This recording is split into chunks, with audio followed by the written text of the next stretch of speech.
Okay, you can start. Okay, my name is Lola Norris, and I'm Assistant Professor of Spanish and Translation at TAMIU.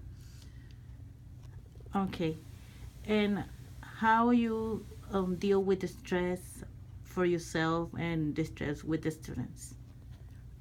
Do you mean when teaching? Yes. I try to make my classes as stress-free as possible. We do a lot of activities, a lot of hands-on activities where the students can participate. And I try to assure them that they can do it, that everybody can learn a language. Sometimes students tell me, oh, I've tried learning Spanish, I cannot learn Spanish, I can never learn it, I've tried it before. And I try to, let them know that everybody can learn a language, and in the classroom should be as stress-free as possible in order for learning to happen. I do get stressed as a professor towards the end of the semester when there's a lot of grading to be done, a lot of preparation to be done, and it's just part of the job. How I de-stress is by walking, by relaxing, by listening to music, but the stress cannot go away. It's kind of part of the job for me, but I try to make my classroom as stress-free as possible. Can you mention one activity that you realize or you do with the students? Right now, I am teaching the beginning Spanish for non-native speakers, and I have a lot of what we call TPR, total physical response activities. And so, for example, when we learn the numbers, it's really boring if you just have a piece of paper and you have to repeat the numbers. So I make them stand up, and I bring a ball to class, and we toss the ball. So whenever they get the ball, they have to say the next number. So it's 1, 2, 3, 1, 2, 3, 4, 5, 6, and then I tell them, okay, now we go by twos, 2, 4, 6. Now we go backwards, 10, 8, 6, 4.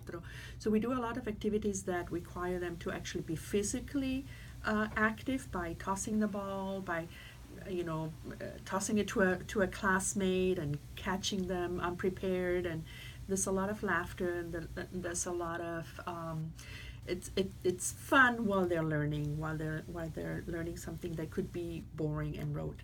So I like to make them get up and do activities that are that encourage them to move around, to do pair work, to maybe go talk to one of the classmates, ask questions. I do not like for them to be sitting in the classroom all the time. I like them to move. My class is early in the morning, it's at 8 o'clock, and sometimes students just want to come and sit there and not do anything, but I don't let them. I make them get up, move, use the language, use their bodies, use their hands, so that it becomes very interactive. Can you mention some similarities and difference between English and Spanish language? I think Spanish and English, being that they're from the same Indo-Germanic root or Indo-European root, have actually a lot of things in common when we compare them to other language pairs, like for example English and Japanese or English and Chinese. They would have less in common. I think the grammar structure, the subject verb object structure, is very similar. We have similar patterns, similar way of making a question or a statement. So I try to point out those things in the class. I will say, okay, when you're thinking about asking this question, it's very similar to in English, the way that you would position the words, the way that we do it. And so sometimes I use patterns in English, and then I put them underneath in Spanish so that they can see that they're similar. There's a lot of things that are different. For example, when we ask about the age in English, we say, or when we talk about the age in English, we say, I am 20 years old. But in Spanish, we say, I have 20 years, tengo 20 años. So those things where the structure is different, the verbs are different, I point them out and I show them, this is how we say it in English, but this is how we say it in Spanish, so that they can see that there's a difference. And then once I've done that, I go away from English, and we only practice it in Spanish. And again, we try to do it interactive, where they have to go around and ask other classmates, how old are you? How old is your mother? How old is your father? How old is your friend? How old is Mickey Mouse? How old is, I don't know, Brad Pitt? So they have to do a lot of activities where they have to come up with their own questions and their own answers. Tips for the students to learn a new language outside the classroom? I always tell the students that everybody can learn a second language, and there's only one secret, and that is practice, practice, practice. The more they use the language, the faster they're going to learn, the better they're going to be. There is a program that we have at TAMIU that is called Mango, that they can access to the library. And it's one of the programs that we use in my class, that the students have to do 10 hours on that program.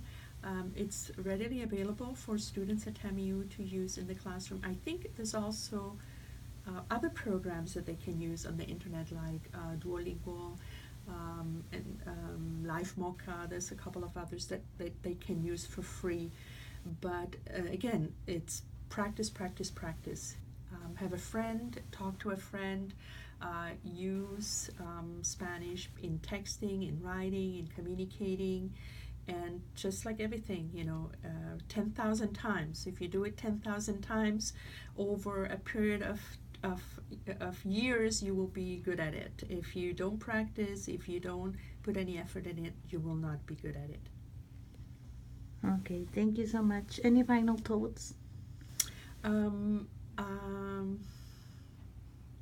No, just learning a language is beautiful. Everybody should do it. Everybody should be at least bilingual, maybe trilingual, because learning a language is not only a way of communicating, but it's a way of getting to know people and cultures, and it just helps us become better human beings, because we'll become more tolerant and more understanding of others and their backgrounds and their cultures. Thank you so much, man.